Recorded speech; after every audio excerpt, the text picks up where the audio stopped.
사도행전의 중요한 주제는 하나님의 복음이 이방인에게 땅끝까지 전파되는 것입니다. 그래도 하나님께서는 그것을 위해서 사도 바울을 준비하셨고, 사도 바울은 이제 15장 그 앞에서 소아시아를 돌면서 하나님의 복음을 전했습니다.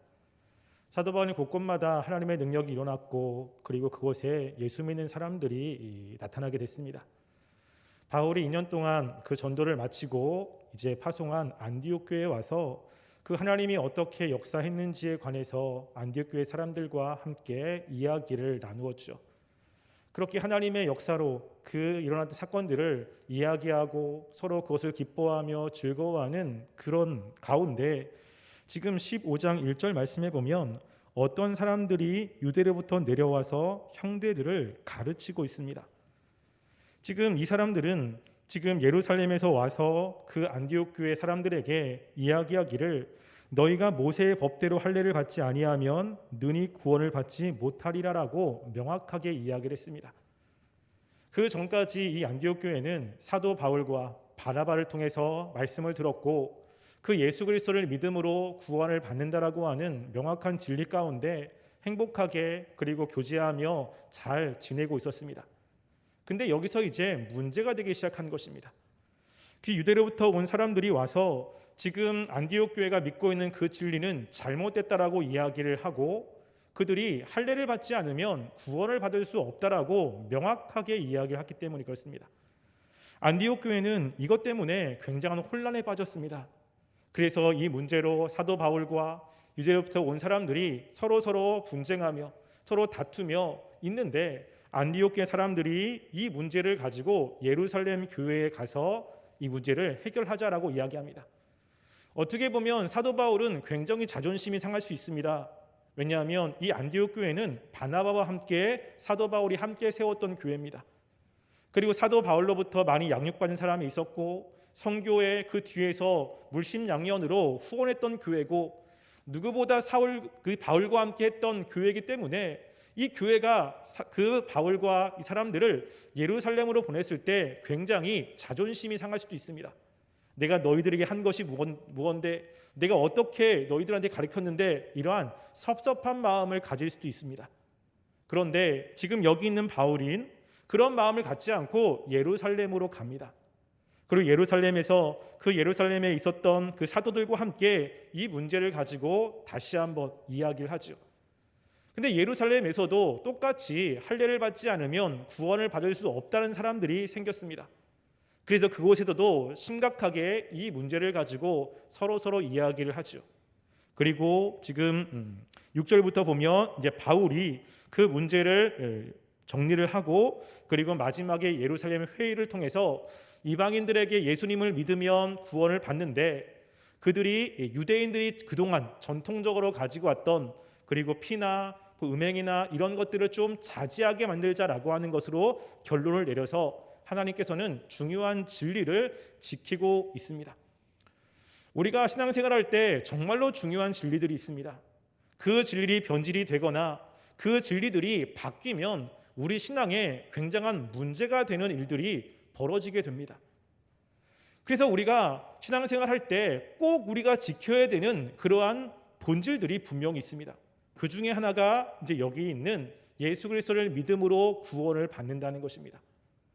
우리는 이것을 너무나 명확하게 알고 있는데 실제로 우리의 이런 구원을 자꾸만 흔들고 의심하게 만드는 유혹들이 우리 삶 가운데는 굉장히 많이 있는 것을 보게 됩니다. 이 시간에 함께 살펴보려고 하는 것은요, 예루살렘 회의가 어떻게 진행됐고 어떻게 결론 났다라고 하는 것을 우리는 분명히 알고 있기 때문에 그 앞에 왜 이렇게 그 안디옥 교회에 이런 문제가 생겼는지라는 것을 함께 간단하게 살펴보려고 합니다. 안디옥 교회는 그 이방인에게 복음을 전하는 전초기지였습니다. 그래서 사도 바울이 복음을 전할 때 안디옥 교회가 그 뒤에서 기도로 서포터를 했죠. 어떻게 보면 하나님의 나라의 관점에서 보면 또 하나님의 관점에서 보면 굉장히 중요한 역할을 하고 있는 그러한 교회입니다. 그런데 그 교회에 누가 찾아오죠? 유대로부터 바리새인들이 찾아옵니다. 그냥 두면 하나님의 복음이 점점 더 확장될 수 있습니다. 그것을 방해하는 세력이 항상 있다라고 하는 것입니다. 안디옥 교회 사람들은 그 사람의 이야기를 듣고서 무엇인가 이렇게 혼란에 빠진 사람들이 있는 것 같습니다. 그도 그럴 것이 지금 여기에 유대에서부터 온 사람들이 누구냐면 바리새인들입니다. 그리고 그 율법에 굉장히 열심히 있는 사람들이에요. 그 나중에 야고보가 뭐라고 이야기하냐면 우리의 지시도 없이 가서 너희들에게 이렇게 이야기한 사람들이 있다라고 이야기할 정도로 굉장히 열심히 있습니다. 그리고 이들의 말은 너무나 분명합니다. 그 뭐라고 하냐면 너희가 모세의 법대로 할례를 받지 아니하면 절대 구원받을 수 없어 라고 이야기하면서 이 사람들의 이야기가 너무나 분명합니다. 안디옥 교회 사람들은요 이방인들이에요. 그리고 지금 안디옥 교회에서 복음을 전한 이 사도 바울은 예수님의 직계 제자가 아니었습니다. 무엇인가 외적으로 보면 이 안디옥 교회 사람들은 예루살렘에서 온 사람들에 비해서 사도 바울은 무엇인가 사도에서도 그렇고 그리고 그들의 이야기에서도 그렇고 뭔가 이렇게 열등하다고 느낄 수 있는 그런 상황 가운데 있는 거죠. 이들이 복음을 흔들고 있는 것입니다. 우리가 우리의 삶 가운데 신앙을 지킬 때 우리를 유혹하는 사람들이 굉장히 많이 있습니다. 우리가 분명히 이것은 진리야 라고 이야기하고 그것을 지키며 가지만 실제로 우리의 옆에서 우리에게 조곤조곤 이야기하고 그리고 강압적으로 여러 가지로 우리의 신앙을 흔드는 일들이 많이 있는 것을 우리는 인식해야 된다는 것입니다. 이런 일들은 창세기에도 있었습니다. 하나님께서 아담과 하와에게 분명히 이야기하죠. 뭐라고 하냐면 너가 선악을 알게 하는 나무의 열매를 따먹으면 죽는다고 이야기합니다. 아담이 들었고 그것을 하와에게 얘기했습니다. 아담과 하와는 그것을 먹으면 죽는다고 명확하게 인식하고 있었어요. 근데 마귀가 어떻게 하죠? 유혹을 하는 거예요. 유혹을 해서 그것을 먹어도 죽지 않는다라고 유혹을 하는 겁니다. 그 유혹에 넘어간 아담과 하와는 하나님의 징계를 받고 있는 것입니다. 우리가 무엇인가 말씀대로 잘 살고 있습니까? 무엇인가 잘하고 있습니까? 그러면 우리는 잘하고 있다라고 하는 것이 끝나는 것이 아니라 우리를 말씀대로 살지 못하게 하는 이런 유혹들이 있다는 것에 대해서 인식하고 있습니까? 분명히 있다는 겁니다. 민수기 11장 4절부터 9절 말씀에 보면요, 하나님이 이스라엘 백성을 출애굽시켰습니다. 출애굽시킬 때 하나님은 모세를 통해서 이스라엘 백성들에게 분명히 이야기했습니다. 내가 너희를 약속의 땅 가나안 땅으로 인도하겠다. 이스라엘 백성들은 10가지 재앙을 보았고요. 그리고 출애굽한 이후에 홍해가 갈라지는 것을 보았습니다. 그들이 먹을 것이 없을 때 마라의 쓴물을 하나님께서 바꾸셔서 먹을 수 있게 했던 기적도 체험했습니다. 그런데 가다 보니까 먹을 게 없는 거예요. 식량이 떨어졌습니다. 그럴 때 어떤 일이 벌어지냐면 그 중에 섞여 사는 다른 인종들이 탐욕을 품고 이스라엘 백성들에게 이야기하는 거죠. 야, 하나님이 우리를 구원하신 것은 우리를 구원하기 위한 게 아니야. 우리를 광야에서 죽이려고 하는 거야 라는 이야기가 스멀 올라오기 시작합니다. 하나님의 구원의 역사를 분명히 보았고 또 하나님이 어떻게 역사할지에 대해서 분명히 들었고 그러면 그런 이야기를 들었을 때 어떻게 해야 됩니까? 그런 이야기에 그 유혹에 넘어가면 안 되죠. 분명하게 그럴 때 아니야, 하나님께서 분명히 말씀하셨고 보여주셨잖아 라고 하면서 믿음을 지켜야 되는데 이스라엘 백성은 어떻게 됐습니까? 그 이야기가 이렇게 달콤한 거예요. 삶을 보니까 먹을 게 없지요. 그 주위에 보면은 갈 때도 마땅치 않죠. 막막하고 그러니까 그 이야기가 들어오기 시작하는 겁니다. 그러면서 슬슬 이스라엘 백성 가운데 원망과 불평의 일들이 벌어지고 시작인 겁니다. 우리가 구원을 받을 때 또 말씀을 들을 때 우리 마음 가운데 하나님이 주신 은혜들이 있습니다. 우리 그것을 가지고 그래 하나님이 지켜주실 거야, 하나님이 구원하실 거야, 하나님의 역사가 있어라고 하는데 세상에 나가면, 세상이 아니라 오늘 예배를 드리고 집에 들어가면 우리가 말씀 시간에 예배 시간에 들었던 그 확신, 하나님의 그 은혜, 이런 것들을 유혹하는 그런 일들이 많지 않습니까? 그럴 때 우리는 어떻게 반응하냐라고 하는 것입니다. 히브리서에 보면 3장 13절부터 14절 말씀에 이런 말씀이 있습니다. 오직 오늘이라 일컫는 동안에 매일 피차 권면하여 너희 중에 누구든지 죄의 유혹으로 완고하게 되지 않도록 하라. 우리가 시작할 때에 확신하는 것을 끝까지 견고히 잡고 있으면 그리스도와 함께 참여한 자가 되리라라고 이야기합니다. 지금 히브리서를 쓰는 그 기자가 이야기하기를 우리가 처음 하나님이 우리에게 주셨던 그 은혜, 그것을 끝까지 잡는 사람들, 그런 사람들이 얼마나 중요한지를 이야기합니다. 실제로 우리는 은혜를 받고 말씀을 통해 깨달음이 있지만 이것을 끝까지 잡지 못하는 일들이 우리 삶 가운데 있지 않습니까? 안디옥 교회에게 그런 거예요. 지금 이방인에게 복음을 전하는 전초기이고, 그리고 그것 가운데 하나님의 역사가 많이 나타났고, 근데 유대에서 이 바리새인들이 와서 그들을 계속 혼란하게 만들고 있는 것입니다. 우리가 볼 때는 그들이 정말로 믿음으로 잘 섰겠지라고 하지만 실제로 그 말씀을 듣고 그 이야기를 듣고 흔들리는 사람들이 있습니다. 그래서 갈라디아서 1장 6절부터 10절 말씀에 보면 사도 바울이 뭐라고 하냐면, 분명히 갈라디아도 사도의 복음을 들은 사람들이에요. 그런데 그때 사도가 뭐라고 하냐면, 그리스도의 은혜로 너희를 부르신 이가 이를 이같이 속기 떠나 다른 복음을 따르는 것을 내가 이상하게 여긴다라고 이야기합니다. 유대인들이 와가지고 이야기할 때 자신의 신앙을 정확하게 지키지 못하고 그 신앙을 버리고 그 유대인들이 이야기하는 것을 받아들이는 사람들이 있어요. 근데 어떻게 해요? 속히 떠나는 사람들이 있는 것입니다. 분명히 유혹을 받고 거기서 분명한 하나님의 말씀을 붙잡고 살아야 되는데 그러지 못하는 사람들이 벌어지고 있는 것이죠. 그렇게 유혹을 받아 말씀에서 떠나면 어떤 일이 벌어집니까? 하나님의 구원, 하나님의 역사하심, 이런 것들과는 별개의 삶을 살게 되는 것입니다. 우리가 이걸 보면 이거는 지금으로부터 거의 2000년 전에 예루살렘에서 지금 여기서 성경에서 있는 이야기지라고 하는 생각을 가질 겁니다. 그런데 실제로 이는 여기에만 있는 것이 아니라 우리의 삶 가운데 있지 않습니까? 한편으로는 저도 이렇게 유혹하는 그런 일을 하는 그런 때도 있어요. 어떤 거냐면 이제 고난주간이 되면 금식하시는 분 있지 않습니까? 금식하는 분이 있으면 저희 부모님도 이제 금식할 때가 있어요. 내가 금식을 하겠다. 3일 동안 금식하겠다. 근데 하필 이제 그때 제가 부모님 댁에 가가지고 식사를 할 때가 있는 거예요. 근데 어머니가 나 금식해. 나 안 먹어. 나 하나님께 이렇게 시간 드렸어. 라고 이야기합니다. 근데 가가지고 같이 식사를 해야 되는 거예요. 그럼 저는 밥을 먹으라고 이야기됩니까? 먹지 말라고 이야기됩니까? 어떻게 해야 되죠? 저는 그래요. 그거 그냥 평상시에 열심히 그냥 기도하면 되지. 그냥 드셔도 돼요. 라고 이야기하는 거예요. 그러면서 저는 아차하는 거예요. 물론 이게 구원과 관련되어 있는 그런 직접적인 것은 아닙니다. 그렇지만 내 편의에 따라서 이렇게 유혹하고 그것을 흔드는 것들이 우리 주위에 많다는 이야기를 하고 있는 것입니다.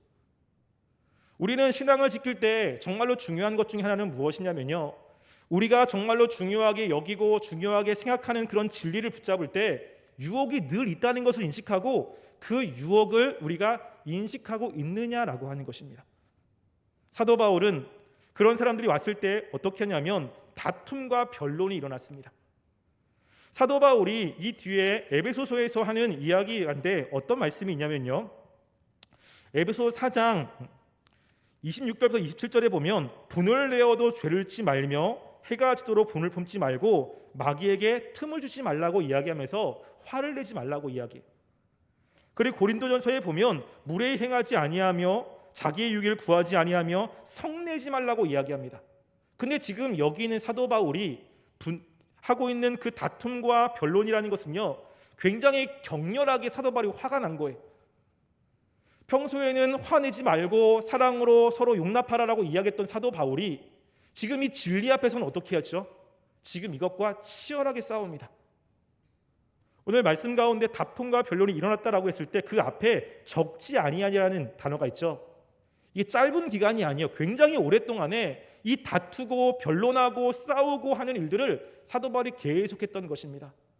이 뒤에 예루살렘 교회에서도 진리를 지키기 위해서 무엇을 하죠? 싸움을 하는 거예요. 6절 말씀해 보면 사도와 장로들이 이 일을 의논하러 모여 많은 변론이 있은 후에 계속 변론이 있는 것입니다. 우리가 진리를 지킬 때는요, 치열한 싸움이 필요합니다. 우리가 그냥 어떻게 돼가지고 진리를 지키겠지 이런 것은 하나도 없는 거예요. 왜냐하면 우리 주변에 이 영적인 싸움들, 그 하나님을 대적하는 마귀들이 우리가 말씀대로 살지 못하도록 끊임없이 우리 주위에서 유혹합니다. 그리고 하나님의 말씀을 듣고 난 이후에 그 말씀을 들었어요. 그리 살려고 하지만 살아갈 때 유혹하고 말씀대로 살지 못하게 하는 유혹들이 굉장히 많이 있다는 것입니다. 우리 주변에서 이러한 유혹들이 있음을 인식하고 있습니까? 예수님은 깨어서 기도하라고 이야기합니다. 깨어 있으라고 이야기하죠. 이런 것들은 깨어 있는 사람에게는 있는 것입니다. 그래서 이것을 지키기 위해서 나름대로 노력하는 모습들이 있죠. 그렇게 해서 지킨 게 무엇이냐면 이 진리라고 하는 것입니다. 예루살렘 회의에서 그렇게 치열하게 싸워가지고 그래서 이 이방인들에게 복음이 전하는 그 진리를 이 사도 바울과 예루살렘에 있는 사도들은 치열하게 싸워서 우리들에게 전해준 것입니다. 진리는 그냥 얻어지는 것이 아니고요. 진리로 살아가는 것은 그냥 되어지는 것이 아닙니다. 뭐가 있습니까? 치열한 싸움이 있는 것입니다. 우리 삶 가운데 정말로 하나님의 말씀을 붙잡고 살아가는 분명한 신앙, 이것을 지키고자 한다면 우리들은 이렇게 그 진리를 유혹하는 사람들, 진리를 유혹하는 그 영적 세력들, 이것들에서 깨어 있어야 됩니다. 깨어 있기 위해서 필요한 것은 기도하는 것이고 하나님께 늘 마음을 향하는 것입니다. 그리고 정말로 이것을 유혹하는 사람들이 있다, 환경들이 있다 그럴 때 뭐가 필요하죠? 치열한 전투가 필요합니다. 히브리서에서는 뭐라고 하냐면 죄와 싸우되 너희가 피 흘리기까지 싸우지 않아서 졌다라고 이야기하죠. 우리가 이를 싸울 때 피 흘리기까지 싸워야 됩니다. 굉장히 전투적으로 싸우지 않으면 절대 우리는 여기서 이길 수가 없는 것입니다. 우리가 점점점 지면 어떤 일이 벌어지냐면 아담과 하와가 마귀의 유혹에 넘어갔어요. 그리고 그 마음이 이제 변화됐습니다. 그때 나타나는 현상 중에 하나가 뭐냐면요, 그렇게 하나님의 말씀을 지키고 있을 때는 선악과를 보면 두려웠어요. 그것을 따먹으면 하나님의 징계가 있을 거라고 하는 분명한 마음 가운데 두려움이 있었습니다. 그런데 이 마귀의 유혹에 넘어가서 진리가 바뀌니까 그 선악과를 봤을 때 어떻게 바뀌죠? 보암직도 하고 먹음직도 하고 지혜롭게 할 만큼 탐스러운 것이 되는 거예요. 그 전에는 무서웠던 그 하나님의 말씀이, 그리고 그것을 먹으면 죽는다고 했던 이런 마음이 바뀌어서 그걸 먹으면 나한테 유익이 된다라고 하는 쪽으로 변화가 되고 있는 것입니다. 예전에는 분명한 진리인데 이제는 이 정도는 되지 않겠어? 여기까지는 괜찮지 않겠어? 이런 마음이 있습니까? 무엇이냐면 이것이 조금씩 내가 지고 있는 것입니다. 옛날에는 예배를 드릴 때 분명하게 마음을 집중했고 정말 하나님을 온전히 의지하며 살았는데 이제는 예배 시간에 한 번씩 빠지는 것도 괜찮고 예배 시간에 뭐 이렇게 조금씩 마음을 집중 못하는 것도 괜찮고 옛날과 무엇인가 다른 모습이 우리 가운데 있지 않습니까? 처음에 주님을 믿었을 때는 그 열정이 있었고 그리고 그렇게 주님을 향한 뜨거움이 있었고 더 열심히 하는 기도가 있었는데 점점점 그런 것들이 없어지기 시작하고 기도 안 해도 괜찮고 보면서 이상한 거예요. 옛날에는 기도 안 하면 난 난리 났는데, 옛날에는 기도 안 하면 난 죽는다고 생각했는데 지금은 기도 안 해도 괜찮아지는 우리의 모습이 있지 않습니까? 왜 그렇죠? 계속 지고 있는 겁니다. 우리가 이렇게 우리를 유혹하는, 하나님의 진리를 유혹하는 이 유혹들에서, 이 싸움에서 우리가 승리하는 삶이 되었으면 좋겠습니다. 우리가 그렇게 그 진리를 지키며 살아갈 때 우리를 통해서 하나님의 나라가 확장될 것이고요, 우리를 통해서 공동체가 세워질 것입니다. 그럴 때 필요한 것이 바로 이 진리를 붙잡고 지키는 사람들이 필요합니다. 지금 여기 있는 사도 바울과 예루살렘 사도들이 그 진리를 지켜서 지금까지 내려왔고요, 이것이 성경에 기록되어 있고 우리 가운데 그 진리가 무엇인지가 명확하게 드러나고 있습니다. 우리가 하나님, 나의 삶 가운데 정말로 분명한 진리들을 유혹하는 그 유혹들이 어떤 것인지 우리가 분명하게 깨닫게 해달라고 기도하시고요, 하나님, 우리가 그 진리들을 분명하게 지켜서 점점점 시간이 지나면 지날수록 변질된 모습으로, 타락한 모습으로 살아가는 것이 아니라 점점점 예수님을 닮아가는 삶이 나의 삶 가운데 있기를 원합니다. 우리 기도하며 다짐하며 결단하며 나아가는 귀한 삶이 되시기를 간절히 소원합니다. 기도하겠습니다.